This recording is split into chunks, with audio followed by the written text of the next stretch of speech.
निज्जर जो है, मैं आपको दो बातें बताऊं। जो मेरे ग्रैंडफादर के किलर थे, असैसिनेशन जिन्होंने किया था हवारा, उसका राइट हैंड ये निज्जर था। जितना ये क्राइसिस बढ़ेगा, इफेक्ट कॉमन मैन को होगा। ये खाई इतनी गहरी हो जाएगी तो फिर इसको भरना मुश्किल हो जाएगा। मैंने कल ही प्राइम मिनिस्टर साहब को लेटर लिखा था।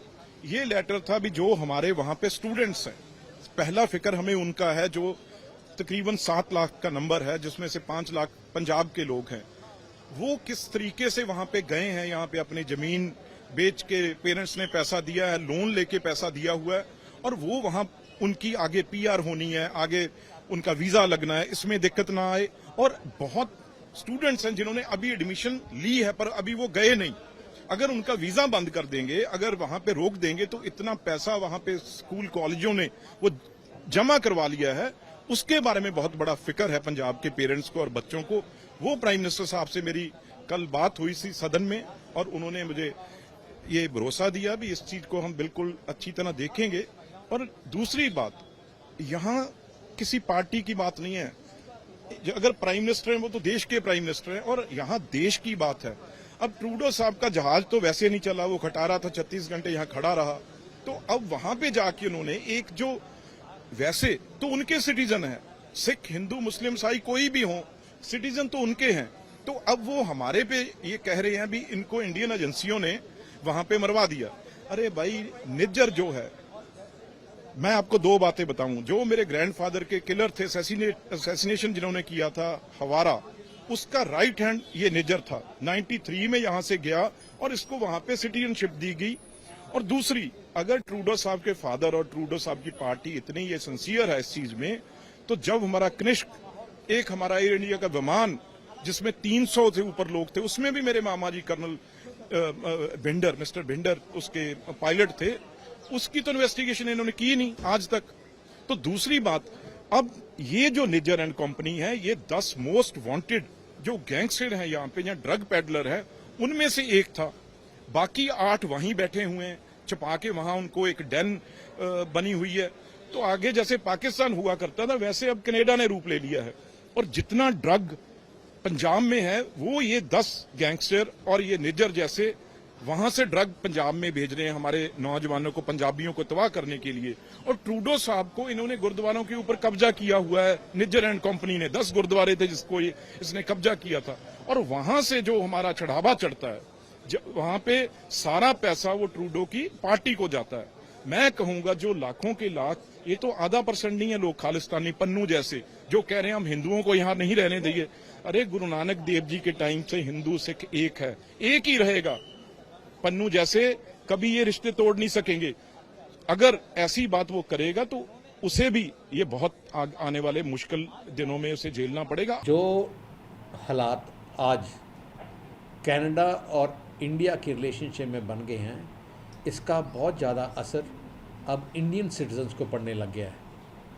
क्योंकि हिंदुस्तान के बाद कनाडा ऐसा देश है जहाँ सबसे ज़्यादा हिंदुस्तानी वहाँ रहते हैं, और हिंदुस्तानियों में पंजाब ऐसे हैं जो पंजाब और से सब बहुत ज़्यादा वहाँ हैं। हज़ारों बच्चे हर साल वहाँ कनाडा पढ़ने जाते हैं। हज़ारों फैमिलीज़ वहाँ माइग्रेट कर रही हैं, और वहाँ से लोग वहाँ यहाँ अपने देश में आते हैं मिलने के लिए, अपने रिश्तेदारों के लिए। अगर वीज़ा डिनाइल हो गया दोनों साइडों में, पिछले 2 दिनों में बहुत ज़्यादा पैनिक पंजाब में हुआ है। बहुत लोगों का फ़ोन मेरे पास आया है, बच्चों का आया है कि हमारा इस कॉलेज का क्या बनेगा, हमारी वहाँ स्टडीज़ का क्या होगा। और बुज़ुर्ग बोल रहे हैं कि हमारे बच्चे वहाँ हैं, कोई बुज़ुर्ग वहाँ स्टक हो गए हैं, हम कैसे वापस आएंगे। सो ये पैनिक इतना बढ़ रहा है, और ये पैनिक जैसे बढ़ेगा इसका बहुत ज़्यादा रिएक्शन होगा। सो मैं रिक्वेस्ट करता हूँ गवर्नमेंट ऑफ इंडिया को कि गवर्नमेंट ऑफ कनाडा और इंडिया ये जल्दी इसका कुछ सोल्यूशन, डिप्लोमेटिक सोल्यूशन निकाले, क्योंकि जितना ये क्राइसिस बढ़ेगा, इफेक्ट कॉमन मैन को होगा। क्योंकि ये एक ऐसा देश है कनाडा जहाँ सबसे ज़्यादा हिंदुस्तानी वहाँ रह रहे हैं। ये बातचीत से मामला तय होना चाहिए। हमने अपने कनेडियन एमपी से भी बात करी है, और आज शाम को भी हम बात कर रहे हैं, जो थोड़े बैलेंस्ड हैं। देखिए, हर रिलीजन में कोई ना कोई फंडामेंटलिस्ट होते हैं, कोई भी धर्म ले लीजिए।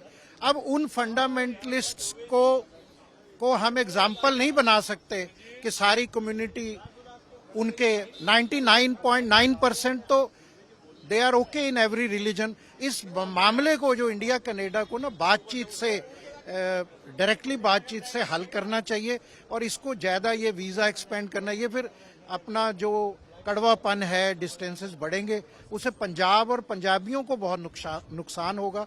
हमने भी हमारे वर्ल्ड पंजाबी ऑर्गेनाइजेशन के जो टोरंटो, मॉन्ट्रियल और ऑटवा चैप्टर्स हैं उनको भी बोला है कि आप सद्भावना बनाए रखो, क्योंकि हमारे तो पंजाबी हिंदू भी हैं, सिख भी हैं। इसको ये अननेसेसरली एक इशू बन गया है किसी 2, 4, 10 लोगों के लिए।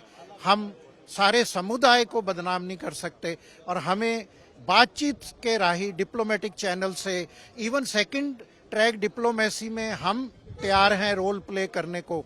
इसको बात को आगे बढ़ना नहीं जाना चाहिए, नहीं तो पंजाबियों का बहुत इसमें नुकसान हो जाएगा और ये खाई इतनी गहरी हो जाएगी तो फिर इसको भरना मुश्किल हो जाएगा।